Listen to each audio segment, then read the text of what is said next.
Welcome back to Breakfast Central this beautiful Thursday morning, reaching you live from Nigeria's state of aquatic splendor, the beautiful Lagos state that will soon be playing host to the World Championships of the E1 boat racing. I really can't wait. Olive, I owe you an outing to watch those speedboats. The governor was in Monaco a few months ago to see the performance, and hopefully, I'm sure News Central will be there, the sports group, but I really would love to see such exhilarating and thrilling performance in Lagos waterways.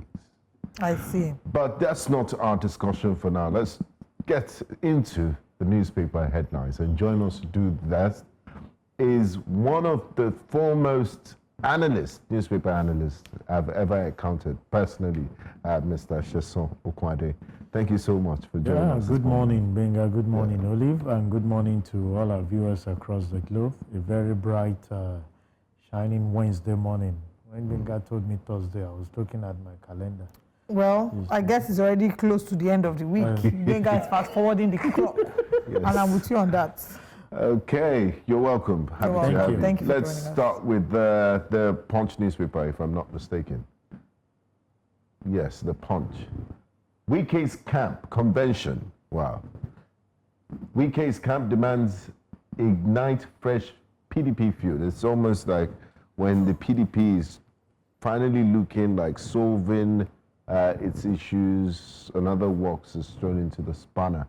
Another spanner is thrown into the works of the PDP. Quite sad. We'll get into the details of that.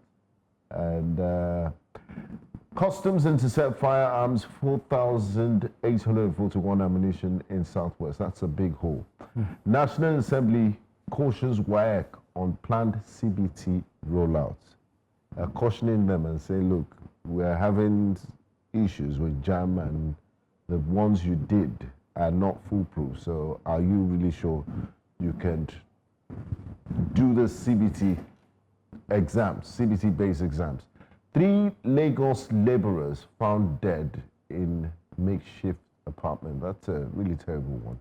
Wonder what happens. Atiku slams federal government as bandit sacks Kwara village. Another headline, the top of the headline there. CNG prices hit 450 naira per SCM as federal government withdraws subsidies. After federal government said people should go and convert their cars to CNG, they have now removed the carpets under their feet. That's more like it. That's what we were trying to see in it. Oliver, you were close to converting me? Your car into having cylinder. Just like I was waiting for you. You have space at the in your I was waiting for you. Wow, that's so. Wait, let's talk about the PDP.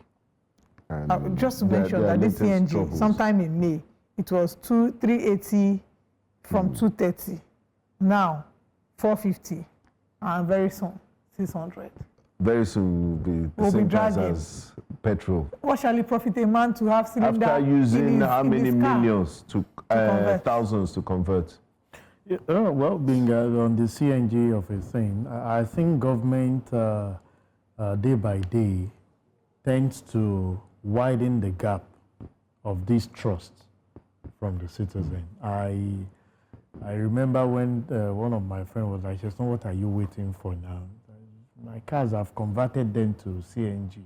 Is the Intel?" That was when I think they were still selling around 180, or is it 180 or 200? And he said, with 7,000, I'm fine. I feel my cylinder. I moved from Lagos to. I'm yet to get across to him.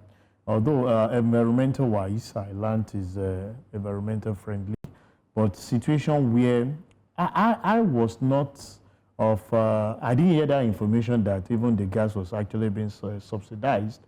I was thinking because we was actually, deregulated, and that was actually the rate. But now that I'm hearing that the government is removing subsidy, it will always be nice to come out plain to say, this that we are providing, because we are just entering and we are encouraging you into it, we are subsidizing, and at a specific period, the subsidy will be removed. Because I can imagine people spending close to 1,800,000, 700 to convert. that is just like a capex, Yes. a capital investment for you to feel that you will recover that with the savings that you get. And now government is removing subsidy and you have to pay more to get that. Even the availability, I remember when I was in Abuja, long queue for people that actually want to purchase. Even here, even in Lagos, in Agidingbi, and you said people that now make use of fuel, are not the one facing the scarcity with that long queue. But I feel government should try as much as possible not to widen that trust gap by just doing what is needful all the time to build the trust. Because the next thing when you now introduce a new innovation that will be of beneficial to the common man, say, no, you better be careful. But it's not too early to remove the subsidy. At least you're trying to onboard people. Exactly. People are barely onboarded. You see, I mean, you should be trying to get new disciples too. And then I think my observation, there is a what I'll call a dashboard that monitors. So they have a cap of where they feel, okay, when we get to this particular, it happens in organizations. You say, okay, let's monitor the revenue that we'll get from some of these things. If you're able to get this threshold, let's remove it and get those things done. But it's not known to the populace. All they were saying is just having more people to come in. And I'm sure a lot of people by now will be telling you that how I wish I just stayed with the petrol that I was actually using. Because that money they used to convert. Yeah. And then the queues, I can imagine what CNG, just driving past them every day, and I see so early in the morning, there's always a queue. Because we just pay the same amount that is close to what you do with fuel. Fuel is about 865, yes. And that is 450. And Prophetess Olive just said, we don't know the next area where we are going. If as at May is 380, and few months we are removing subsidy. And once you remove subsidy, it's 450 we are hearing now. Next month, we don't know. It keeps increasing. In fairness to those using CNG, their own subsidy will not really pain them like that because the president did not announce it. That subsidy is gone. They just see it in the petrol station. In the gas station where they are actually getting those things. Okay, still on the front page of the Punch newspaper. We'll come back to that big story shortly. But here we see National Assembly cautions WAEC unplanned CBT rollout. Are we ready for computer-based assessment for our WAEC? Yeah, well, for me, there is no best time to do anything than now. The only area is the preparation on the path of those handling some of those things. Do we have the technology in all the 774 local government areas in the country? If you don't have the full-blown technology, you adapt one or two things to certain things that make those things to happen. But what part of the things I feel we need to first start with is to see how we can improve on our infrastructure. A lot of us have said it. Most of the time we want to copy the Western world, but the government is having a shortfall in terms of infrastructure. I know a lot of people will come out and say, the banking system, everybody can do online USSD and the likes. Is it applicable? Even for those of us in the city, do you know the experiences we faced with our internet facility? At times when you're even trying to exchange funds, transfer money, the money will leave your account and you can get to the other thing. That is hanging somewhere. It's hanging somewhere. That's true. It's to talk about this issue of having the right. So for me, I don't think we are right for it because the infrastructure is not there.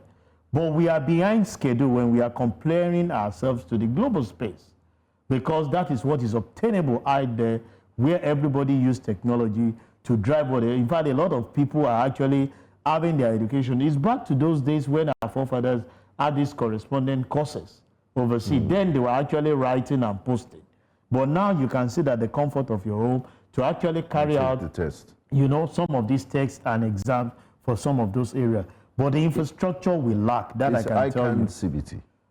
Yeah, we are part of our foundation is CBT, and I know for even taxation to is CBT, but it's not a full-fledged. But for tax, I think all the steps, the 3 stages that they have, they are CBT and CBE, and they are having it fine. You sit at the comfort of your home, you have those monitors. A lot of people will feel, it's a review. for both institutes, and you discover that cheating, the system will definitely get hold of you, because there are certain steps you must take before you start the exam.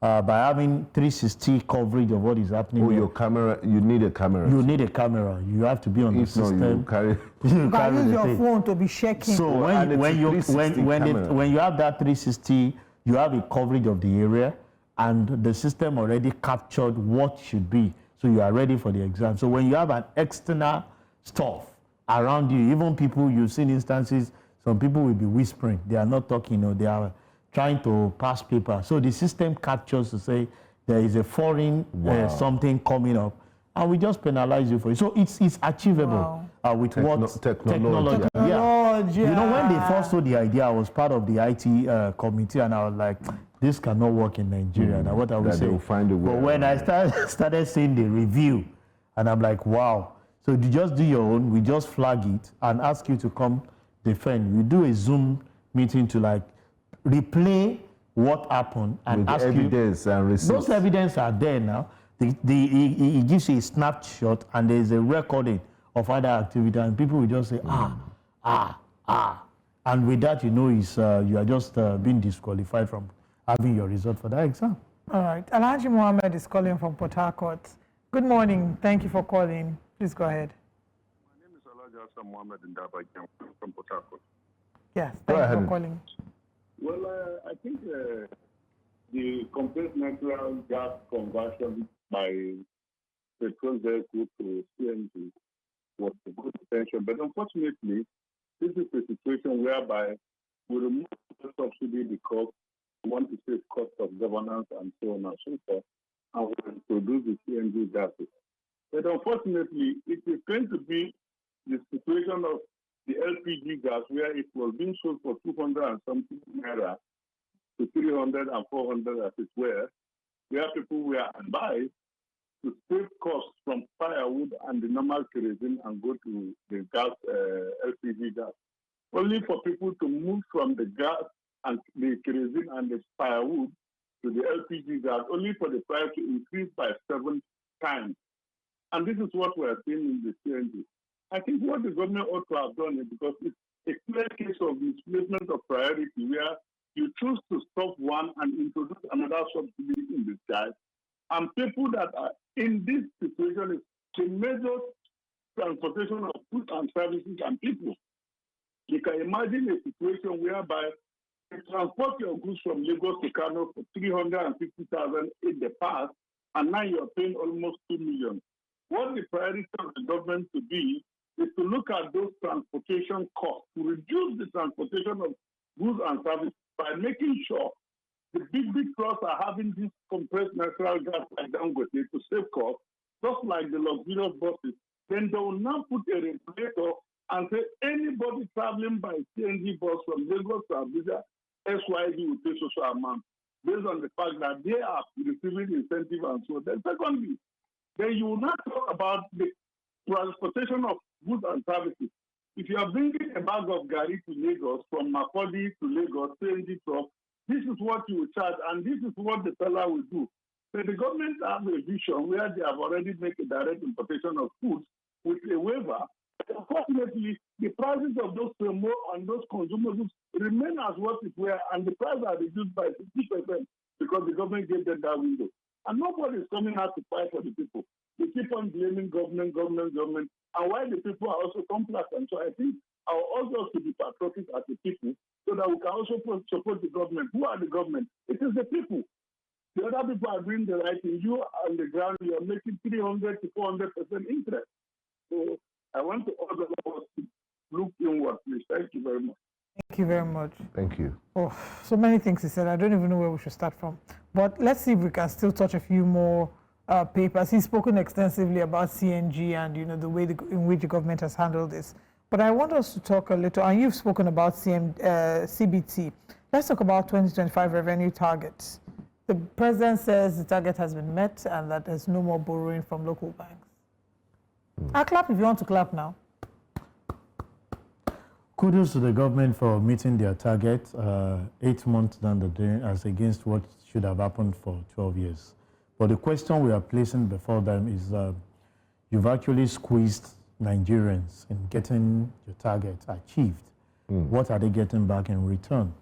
From what that man actually said, most of the time, cost of governance is still on the high side without an average citizen having benefit of what it should look like. The revenue we're actually talking of, majority of them come from taxes that you get from corporate organizations and the likes. But a lot of them are still struggling. Part of what we just said is in terms of energy cost, in terms of logistics. Cost of doing business. You know, generally cost of doing that particular business is on the high side. But when it comes to them fulfilling their obligation in paying those taxes, you don't look back to get those things. I feel the same way government is applauding themselves of achieving, you know, the set target revenue for the year. They should look inward in accomplishing all the set promises in making sure that businesses are growing the way it should go. I will continue to say, now that we are able to get our revenue, is to speak volume that the area of subsidy where we have removed and inflicted pain on people can actually be reconsidered. We've gotten this revenue. What are we doing with some of the moribund refinery? Not just handling everything alone to Dangote to decide on. How can we have competition?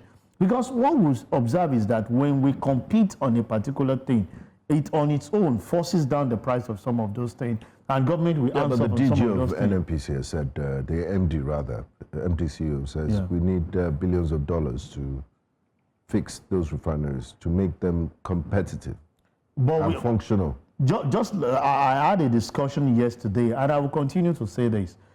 Let's have an engagement of PPP. Government should create the policy and some of the things that we need to do to make those things happen. Leave it in the hands of the private sector. You can imagine if what Dangote ventured into as a private owner of the refinery is to be carried out by government agency. You and I understand what it will look like. So you create it, forget the atmosphere of saying the government wants to get this thing done. We have seen situations where road rehabilitation done by the government is actually being carried out less than 50% of what the government will actually do. We all understand the way some of these prices have been over-bloated, even by government. So PPP is the way to go, and allow the private sector.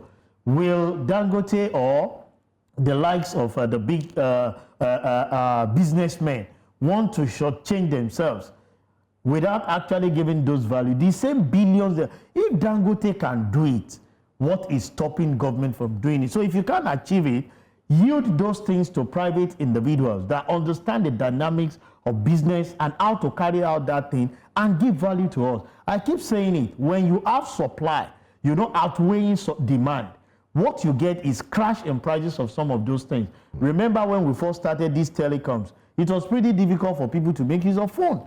But when we have every area where people, this one is coming in, the other one is coming in, and there was healthy competition. Now, I remember when we all got our phones, even the so-called Sajem of those days, it cost us so much thousands of naira. But now, what is the cost of some of those, what they call palasa phone? It's barely not to You can get a anything. phone for 10,000, 15,000. But those days, you get the Sajem phone with that antenna as high as 30-something thousand, and 30-something thousand of those years were like you're talking of hundreds of thousands of the current thing. So let government hands off in this area of refinery.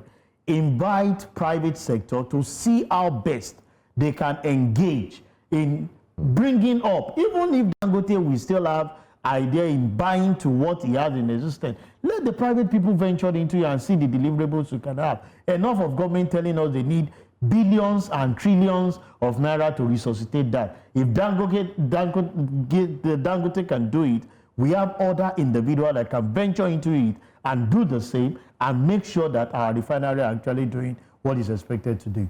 Okay.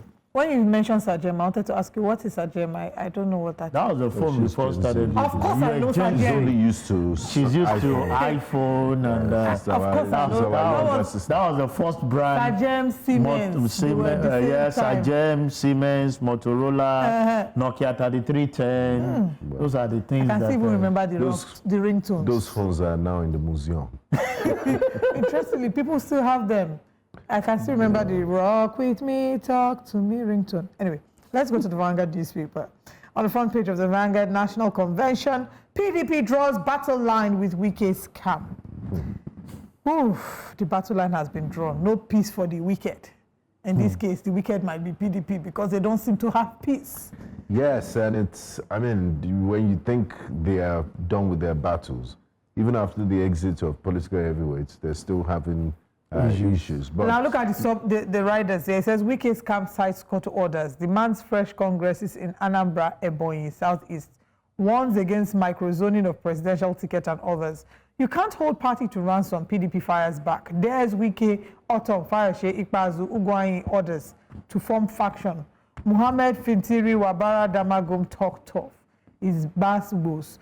Still on the front page, states have no excuse not to pay beyond 70,000 naira minimum wage, according to NECA. Today we had a guest who said to us that he will give us his free legal services if any state doesn't pay the 70,000 naira minimum wage, and they should take their governors to court and he will offer free legal services. Visa overstay. US, UK ramp up warnings may ban violators. Ghana president fires Chief Justice over abuse of office. Ward delineation, INEC on the fire as the Shekiri Nation calls for probe.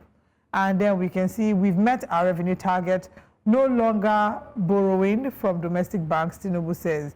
DMO tells states to prioritize PPP, not borrowing. Let's still also look at the front page of the Daily Independent and take the stories there, and then we'll come back to choose which ones to discuss. On the front page of the Daily Independent, recapitalization. Nigeria's mid-tier banks under pressure as 2026 deadline nears.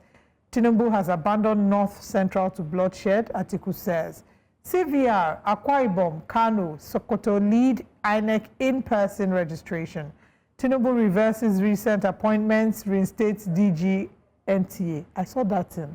Yes, and I mean, were you not sure about this appointment? And you know, these people affected, they've made posts, they had resigned. They have resigned from their former organizations, they don't send first party for them. Yes, and then you just wake up one day and, I mean, they didn't appoint themselves, they didn't make this in the first place. So was it not properly thought? You see, he speaks volume beyond the appointment that we're saying, even in the management of our economy. Today you give a certain policy, next tomorrow you are reverting it as if there is no thought through in some of those things. What will be the fates? So now they're saying this, the people that were the former, how do I even put it? The DG and the executive director of news have a 3-year tenure that they have to complete. They will complete it in 2027. So what happens to the new appointees? And you see, most of the time, I will blame Mr. President, because when some of the handlers of some of those things get information across to you, I think they should be like we have on our phone, second level authentication or some of the things, because it's embarrassing. I remember one of the executive from one of your sister stations that was actually given an appointment in NTA. They've done, you know, set forth for her. Are you going to reinstate her back to the former state, an organization that has said somebody is taking over your position based on the appointment that you got and you tender your resignation that you've got? Are you going to step that person back and bring these? We can't rewind some of the things that are happening.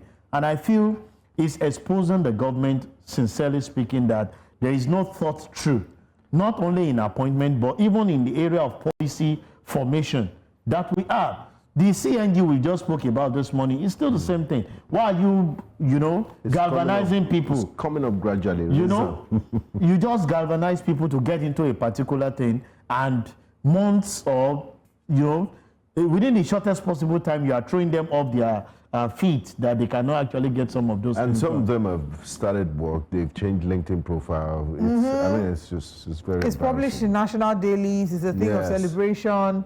You know, they've made key financial decisions because of this and even family decisions, and unfortunately, anyway. Let's still looking at the front page of the Daily Independent. No more borrowing, we've met our revenue target, says Tinubu. Nigeria needs evidence-driven, locally relevant health financing, according to Ali Pate. Convention, PDP governors, leaders talk tough, there's Wike, others. Independent, okay, all right. Anyway, that's all on the front page of Daily Independent. Let's now go back to that big story that I had seen earlier on the Vanguard. PDP draws battle line with Wike's camp. What's really going on in the PDP?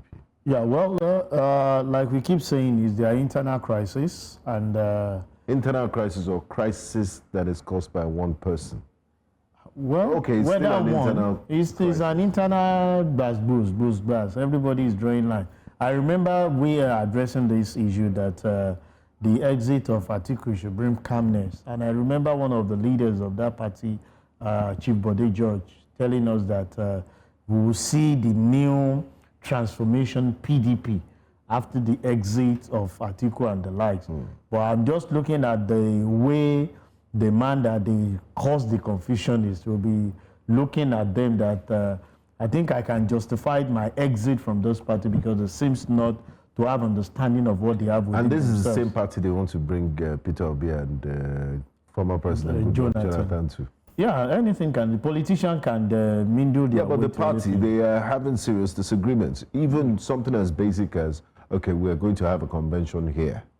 You see, when it comes to this fighting between the two factions, it's about interest, and they have a way of settling their interest. They are not factions, they are friends. They were G5, they were wearing Ankara together. Because they understand the dynamics and they know each other's strength. That's why they can get back at one another. And they feel that one person cannot be stronger than all of us. 5 of us were together as friends, fighting a battle. But now the governors are talking tough on the pages of newspaper. Do you think this talk will translate into it won't translate to anything. An empty threat? It won't translate into anything. To suspension or expulsion from the party. If that has to be done, they would have carried out that a very long time ago. And up to now, nothing is actually happening. So what can they do? That the PDP is putting his house in order in preparation for a final ejection act. Let's wait and see now. Final showdown. Let's wait and see. As far as I'm concerned, 2027 is around the corner. People are ready, and what we are actually saying is internal rancor every now and then. I will tell you that today, if they suspend the so-called Wike from the party, another crisis will definitely come up. They have different levels of interest.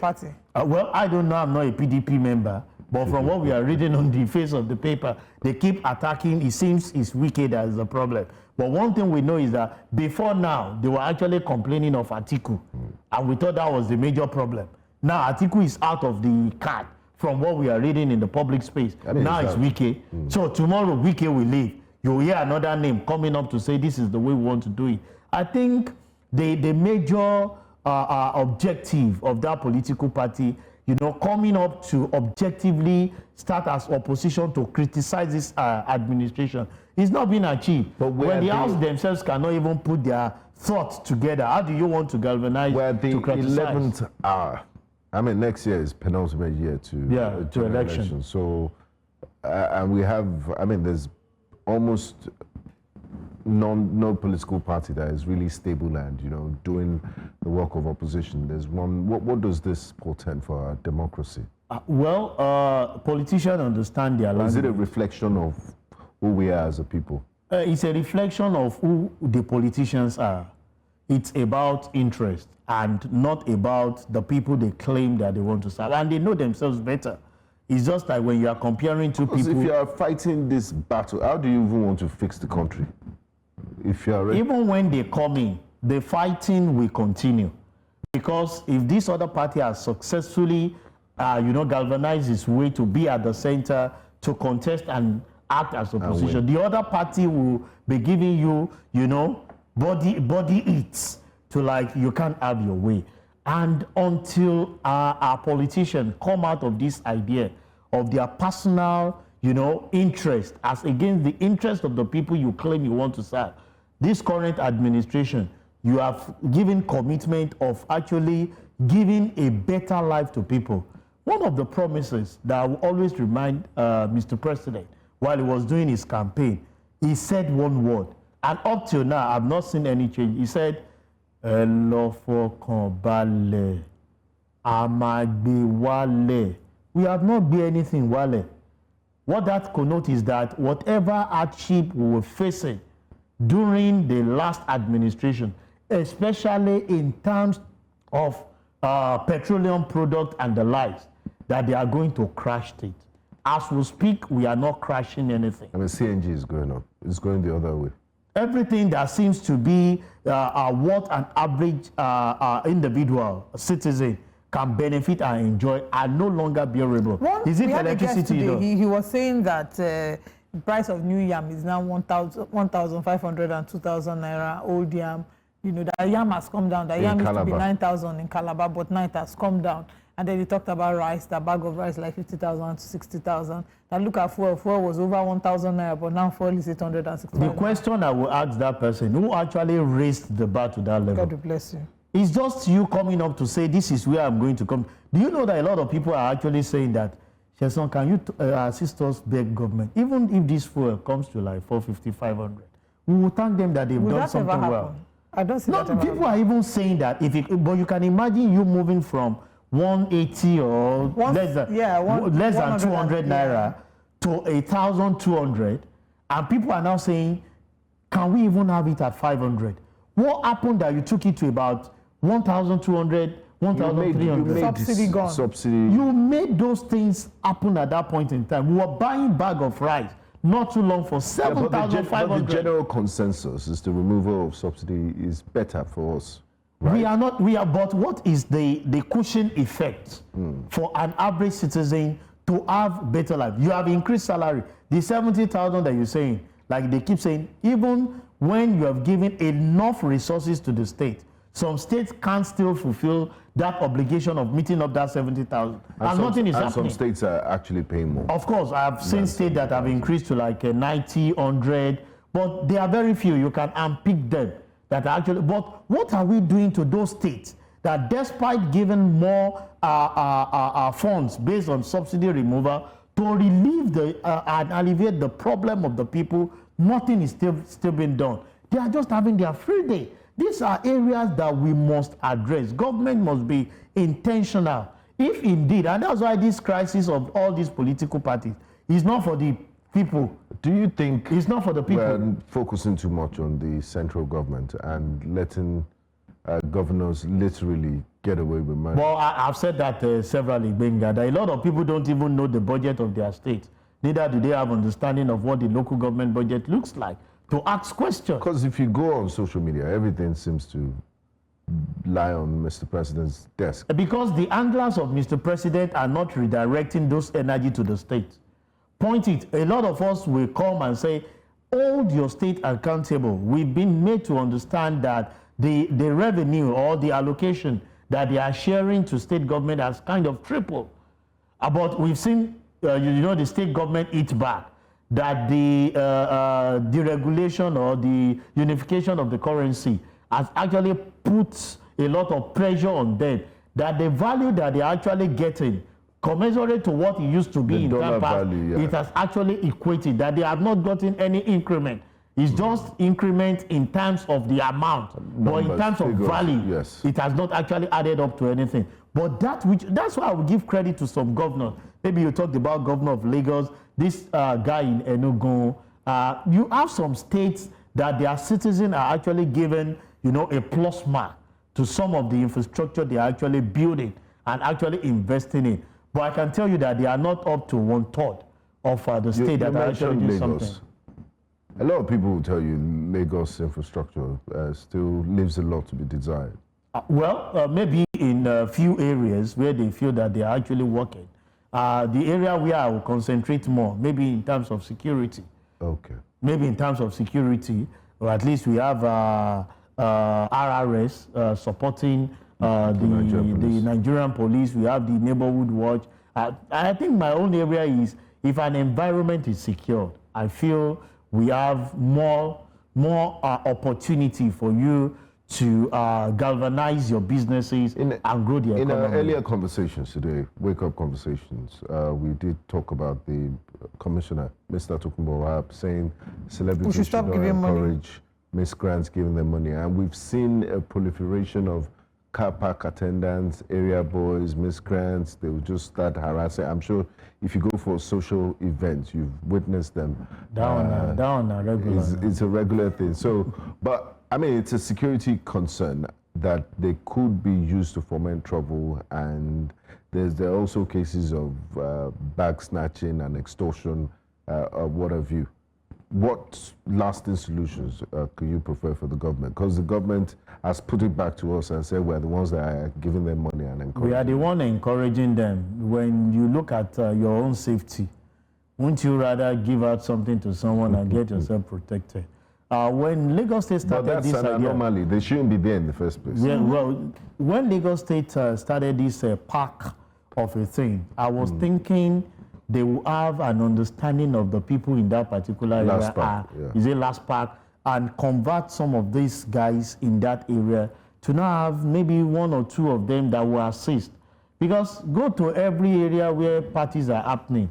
Those guys will always create their own parking space. It is when there are no parties, if you mistakenly park where you are not supposed to park, you see towing vehicle parking in front of you and charging you that you're not supposed to park here. During parties, we see a lot of things. And I will tell, I'm on national TV, I would rather give something to those guys because they protect the vehicle when you are in to go and have your own party. So when you give them something, you are rest assured that they will give you a good parking space and they will check what is actually in there. You can come back. That we should be giving them something. Why won't you? They are the one doing the work now. Is it government that is doing the work? Will you want to give money to government that are not available on ground to do some of those things? Just behind you here, go to this CBD area, very close to Alausa. Every week there is always party there. And you will see those guys coming out. Do we see the government agency that are responsible for that to say, no, these guys, can you hands off? It is not us.